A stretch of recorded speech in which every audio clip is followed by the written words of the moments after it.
انت محتاجة راجل يهتم بيكي ويحافظ عليكي، مش الشغل والبهدلة دي. جملة من ضمن تعليقات كتير بتتقال لستات في الشغل بتخليهم مش مستريحين، واللي بيقولها ممكن يكون شايف نفسه لطيف او مهتم او حتى بيهزر، لكن انت ما كنتيش مرتاحة وضايقتك وبعتي تسأليني اعمل ايه. تعالي اقولك تعملي ايه لما تسمعي تعليقات زي دي في الشغل، وازاي تحطي حدود وتحلي الموضوع بطريقة ذكية من غير ما تصعدي الموقف. اولا لو حصل وارتبكتي وما قلتيش حاجة او ضحكتي، ارجوكي ما تجلديش نفسك، لان السكوت او الضحك ساعات كتير بيكون رد فعل طبيعي لو انت متوتره. وبدل ما تقعدي تتضايقي من نفسك تقعدي تفكري كان المفروض اقول ايه وازاي ما عملتش ايه، الاحسن تفكري اتصرف ازاي المره الجايه عشان الموقف ده ما يتكررش. اهم حاجه في الموقف زي دي الادراك، لازم تقعدي مع نفسك تفهمي ايه اللي في الكلام ضايقك بالظبط، وحسيتي بايه واتضايقتي ليه، واسالي نفسك سؤال مهم: هل دي اول مره الشخص ده يقول تعليق زي ده ولا دي حاجه متكرره؟ ولو اول مره ممكن نفترض حسن النيه،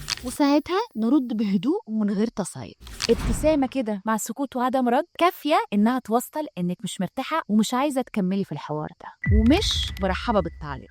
طريقه تانية انك تغيري الموضوع عشان توصلي انك رافضه تعلقي، ولو الشخص فهم واعتذر اقبلي الاعتذار، بس اوعي تقولي ما حصلش حاجه، لانه حصل. ممكن اقول شكرا على اعتذارك بس. طب ولو الموضوع متكرر بقى والشخص مش بياخد باله، استنى الجزء تاني and let's nova minded.